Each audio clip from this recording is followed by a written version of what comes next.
Well, apprehensions at our southern border plunging 28% in June, thanks to Mexico deploying its National Guard. So if Mexico can get on board, why can't Democrats? Well, let's ask Texas Congressman Michael Cloud, who just visited the border last month, and you were with us in April talking about this very issue. Once again, thank you for joining us, first of all. Sure, good to be here this morning. So things have changed just a little bit with the numbers going down. Yeah, this is great news. I was with the president in the Oval Office with a handful of reps the other day. I can assure you that he remains laser focused on this issue. Of course, we've been calling this a crisis. We've understood it's a crisis for many, many months. I'm happy to see that we're finally to the point as a nation we're not calling this a manufactured crisis anymore. We recognize that it's a real one.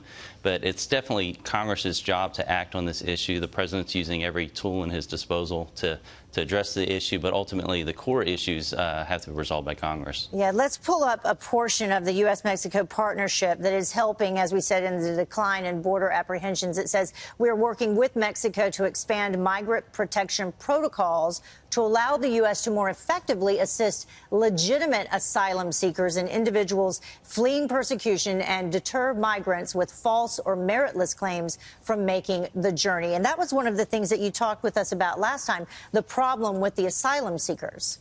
Sure. 80–90% of the cases or more are not true asylum cases. The whole point of asylum is that we have people who are fleeing political persecution.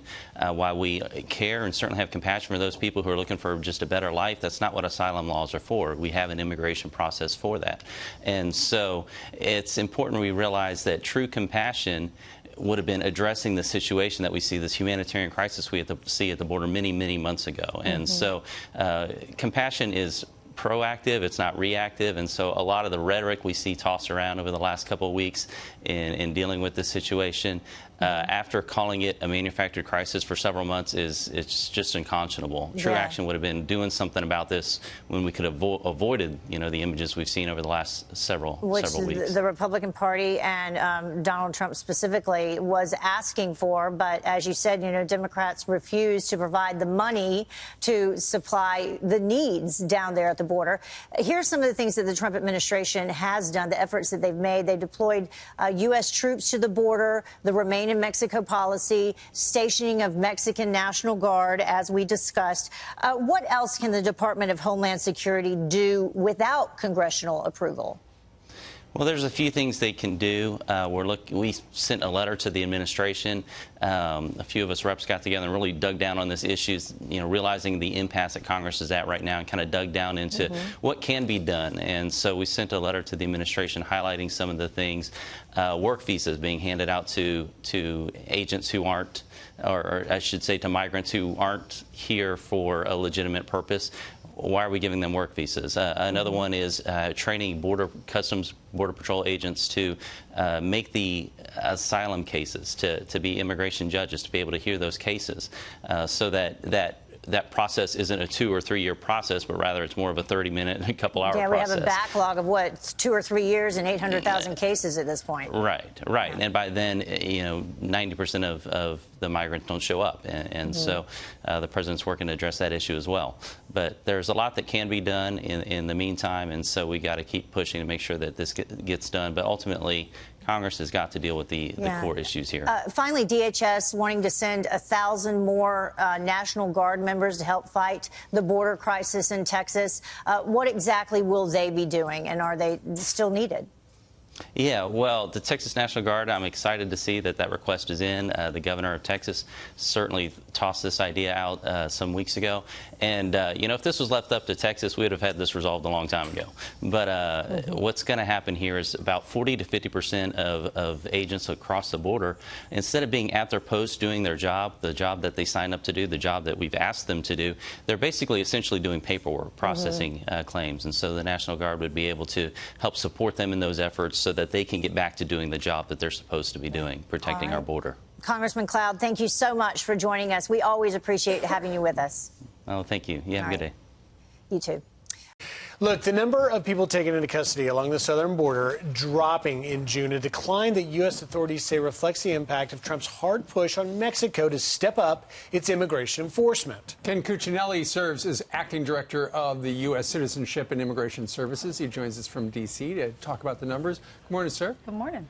Good morning. Okay, so that's impressive that it would fall 28%, but Right. it's still north of 100,000 people in a month.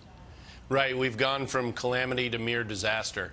The May numbers were unprecedented, and particularly given that over 70% of those people were in family units or unaccompanied children. That is very difficult to manage. And then you throw the kind of numbers on that happened in May, and it reached certainly epic proportions. Some of that has eased in June. The numbers dropped down to about 104,000 from 142,000, I want to say. But understand, that's still the third highest month in I don't even know how many years. The last bit of data I looked at goes back to 2012. So we're still in crisis mode, but there's no question the president's handling of foreign policy, in particular with Mexico and the Northern Triangle, is helping to make a difference here. Mexico is now a better partner than they have been in recent memory. And I believe you're going to see more headway made with the Northern Triangle countries as well. And again, the president has taken some heat for withdrawing financial aid that we provided to those countries. It seems like the only way that others prior to this president believe we could go is to pay more, give more, do more, rather than to start withholding some things. America has a lot to offer, and that's making progress. Ken, no doubt, Mexico's numbers are north of 18,000 they have deported. But I want to not lose sight of the importance of this story and having you on as a guest, as a director of USCIS. You're the guy that swears in Americans who have waited 10, 15 years to go through this. The people doing it by the law. How do they feel about this? And is it time for Congress to change our asylum policies? Look, we're not going to really get our arms around these numbers at the border until Congress acts. That is the best long-term approach. You know, I'm seeing some Congress people say, hey, I can't wait to go to parks in August and go on vacation. How about if you just stay and fix this problem? And we could do some things that the Obama administration argued for. Fix a family detention issue with a settlement called the Flores settlement. The Obama administration had the same position that the Trump administration has on that, keeping children out of trafficking and repatriating them to their families. We have the same position the Obama administration had on that, to fix those holes. These are some of the attractions that are bringing people here in droves illegally. And until we get rid of those incentives, and that requires congressional action, we're not going to see, we're not going to be able to declare victory in the long term over the problem at the southwest border.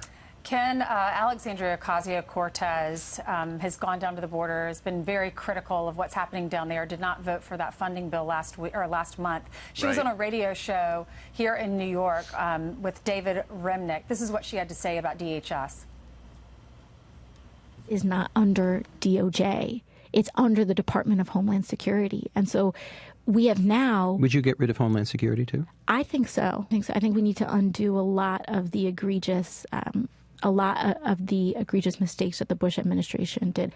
I feel like we are at it is a very qualified and supported position, at least in terms of evidence and in terms of being able to make the argument that we never should have created DHS in the early 2000s. Ken, what's your reaction to that, to get rid of the Department of Homeland Security? Well, look, the point of the creation of the Department of Homeland Security was a response to the terrorist attacks of 9/11, where there was a complete failure of communication, or a thorough failure of communication between federal agencies. And we always have to be on guard against falling back into that trap. And I would tell you that with the creation of Homeland Security, INS was broken up, the old INS. It was broken up into Customs and Border Patrol, into ICE, and into my agency, USCIS. And that creates new barriers to communication on the immigration issue. And, you know, perhaps we could agree on some things with AOC. You want to get rid of ICE, reform INS, and let us all work more efficiently again. Who knows if we could find some common ground there. But to do that, you've got to change the laws. And the problem... Absolutely, and that's Congress. Right. And you're in Washington, D.C. You're about 2 blocks from the Congress. That's right. We understand the Vice President heading out to California later today. By the end of the week, he and a bipartisan group of senators are going to visit the southern border. It's one thing to get the Senate on board because it is, you know, a majority of Republicans. It's quite another to get the Democrats on board in the House. Well, again, my point about some of the asylum loopholes, we're not asking for the moon here. We're asking for some things that even President Obama had the same position on. How hard is that? And on those items, I can put those on one piece of paper. Literally, you're used to Obamacare and other bills being thousands of pages long.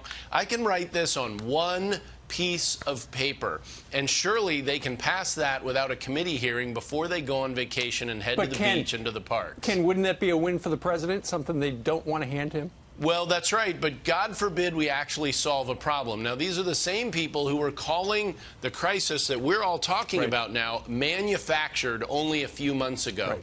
And DHS, which AOC would like to get rid of, was warning about this problem last year and being mocked for it. Right. And being and then we heard the manufactured crisis language, and then they finally started admitting it. Now we need to start solving it. Let's see what happens. Going down. Good to be with you all. Kate Cuccinelli, Thanks, thank you, Ken. sir.